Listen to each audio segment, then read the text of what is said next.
Janice Ondongema et Fidèle Miko ont fait ce constat ce matin. En initiant l'opération Libérer les trottoirs, le maire de Libreville, Jean-François Toutoumemane, veut atteindre deux objectifs.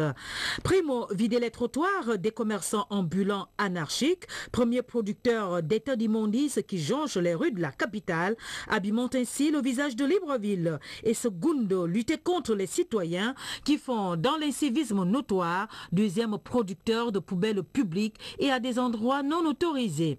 Il est sorti de la réunion qu'a présidé le maire Léandre Nzoué ce matin à l'hôtel de ville que le volet déguerpissement avançait bien, tandis que celui relatif au nettoyage ne suivait pas encore la dynamique lancée sur le terrain. Après 2 semaines d'intervention musclée, les résidus de brûlis sont encore observés ça et là. Les équipes de la direction générale de l'environnement chargées de la propreté ont brillé par leur absence. C'est seulement ce matin qu'elles ont commencé et timidement à rassembler les étals brûlés pour un éventuel nettoyage. Le village Asok Medzong à Oyem dans la province du Olentem deviendra bientôt un grand marché transfrontalier. Les travaux de construction des premières échoppes sont déjà visibles. C'est ce qui constitue un motif de satisfaction pour les populations de cette localité. Reportage Cyril Bertrand Ngalekou.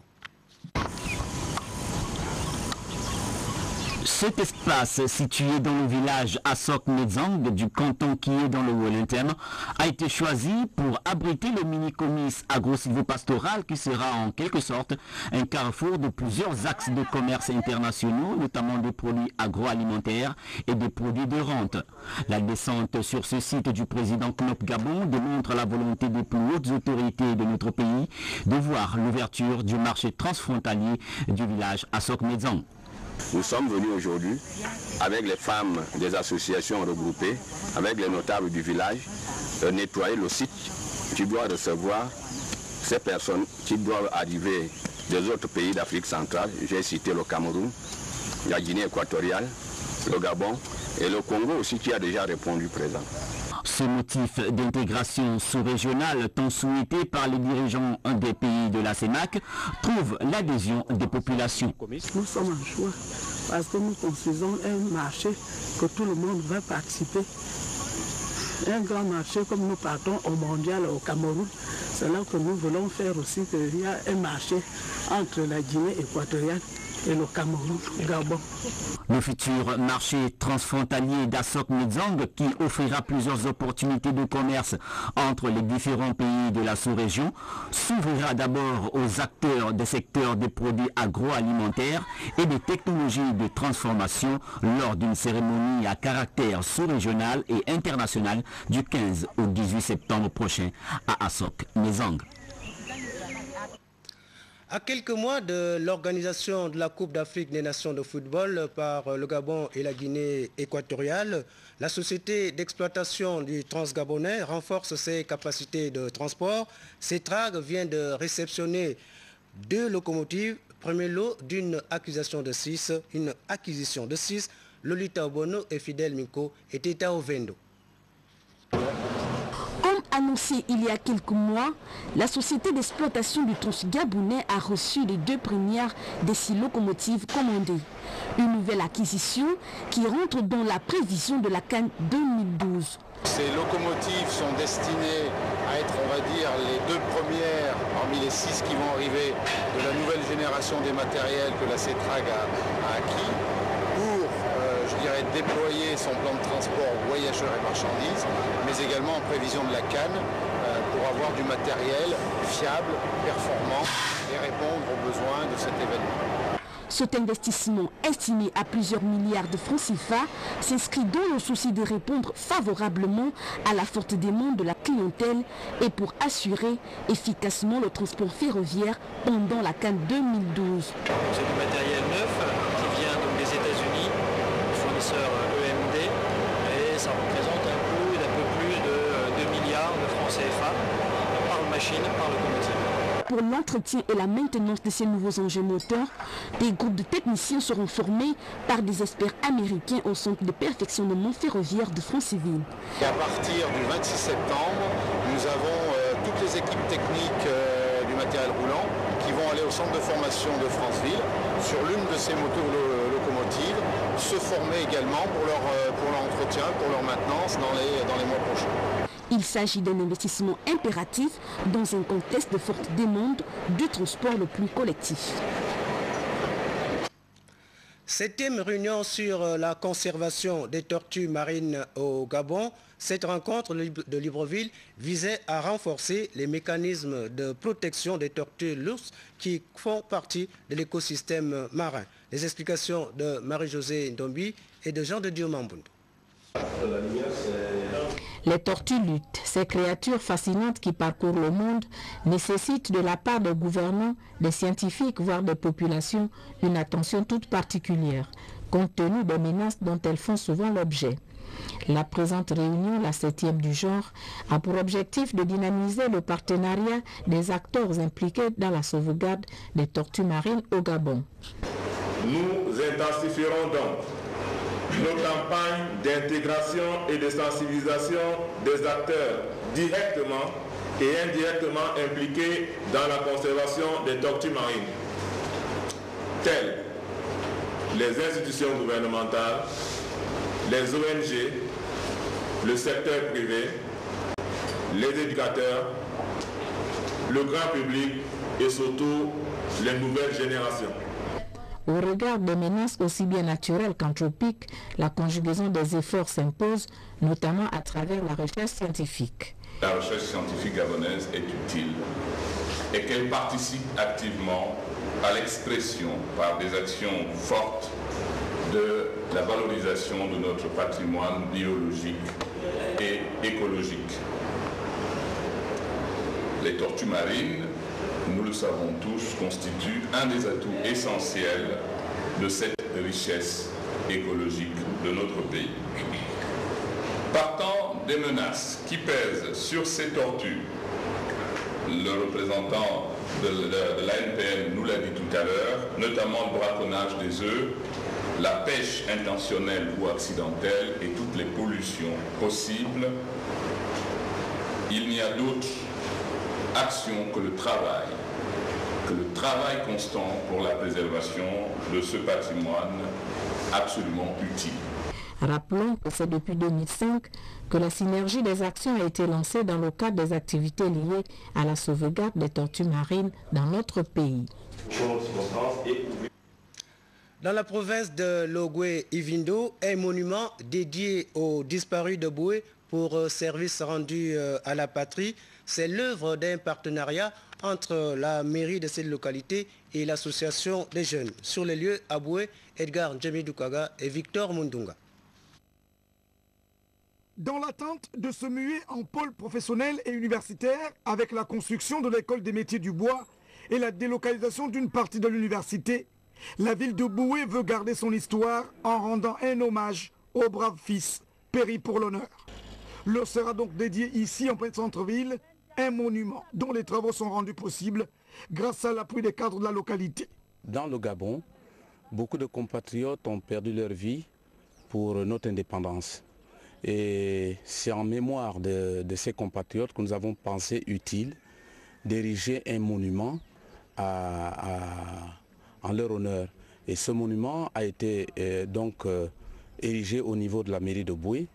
Ce que vous constatez sur le terrain, c'est simplement une initiative d'une association qui a été créée sous l'impulsion des jeunes cadres de Boué qui ont pensé utile d'apporter leur pierre angulaire au niveau du développement de la commune de Boué.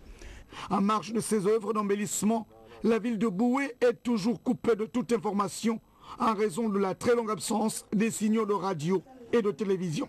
Nous sommes déficitaires des informations, nous ne suivons rien et il vous souviendra qu'à un moment donné, on nous avait promis de placer une antenne, mais jusque-là rien n'est fait. Bon, nous fondons nos espoirs sur les interventions des gouvernants et nous pensons que le gouvernement prendra quand même certaines dispositions pour nous aider. Nous sommes confiants. Ces espoirs se fondent désormais dans la dynamique des actions actuellement menées au niveau national. La note politique de ce journal, Éloi Nzondo, élu du 3e arrondissement de Libreville, vient de convier la communauté Haoussa de sa circonscription électorale à des moments de partage. Cédric Mouélé Malonga et Victor Moununga en donnent des précisions dans ce reportage. Cette communauté Haoussa du Gabon, notamment celle du 3e arrondissement de Libreville, dont l'implantation date d'il y a un siècle, est considérée aujourd'hui comme la dernière composante de la carte ethnique, s'est fortement mobilisée en cette fin de Ramadan pour exprimer sa gratitude envers un homme qui a toujours pris en compte leurs préoccupations. Je pense simplement qu'aucune communauté ne devra être exclue.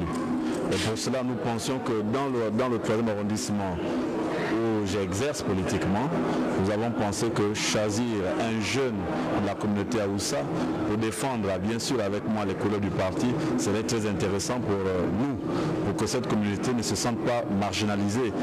Déjà présente dans les activités socio-économiques et culturelles, le maire Éloi Nzondo souhaite également que cette communauté prenne une part active dans la vie politique du Gabon, surtout en cette période où le pays s'apprête à rentrer dans la fièvre électorale.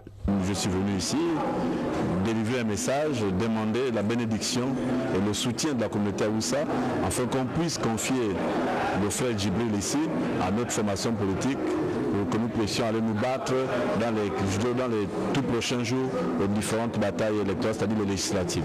Le CELER est une formation politique qui aspire à avoir un groupe parlementaire à l'Assemblée.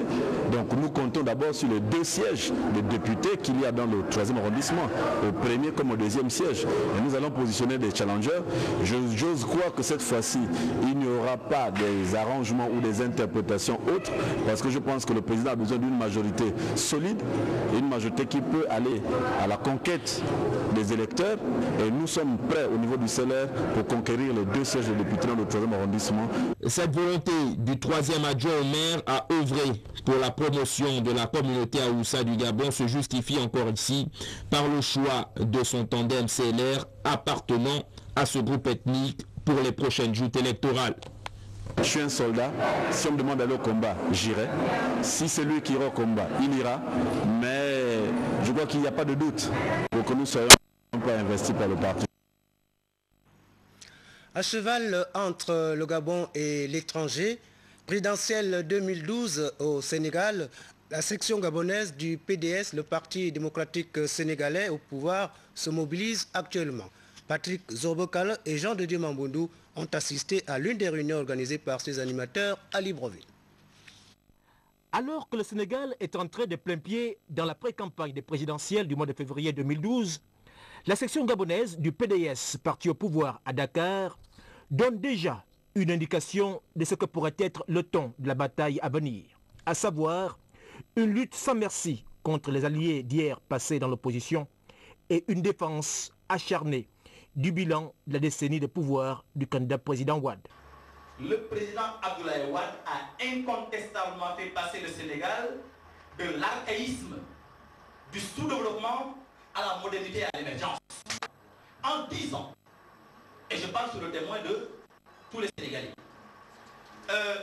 les salaires des Sénégalais ont été multipliés par 2 ou par 3. Tout le monde peut en témoigner dans tous les secteurs d'activité. Deuxièmement, le Sénégal est passé dans le domaine de l'éducation, qui joue un rôle essentiel dans le développement d'une nation, de 20 lycées en 2000 à l'accession d'Abdoulaye Wade à la magistrature suprême, à aujourd'hui 175 lycées et 300 collèges.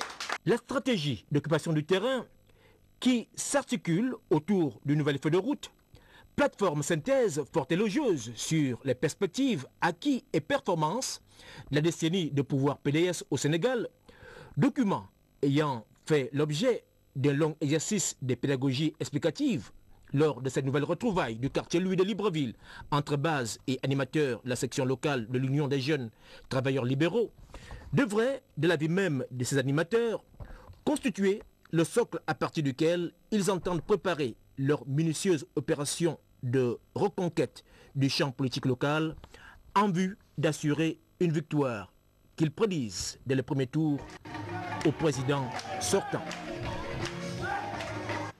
Ce communiqué avant la note de sport, dans le cadre de l'inauguration prochaine du nouveau centre de conférence de la Commission de l'Union africaine basé à Addis Abeba en Éthiopie, il est porté à la connaissance des artistes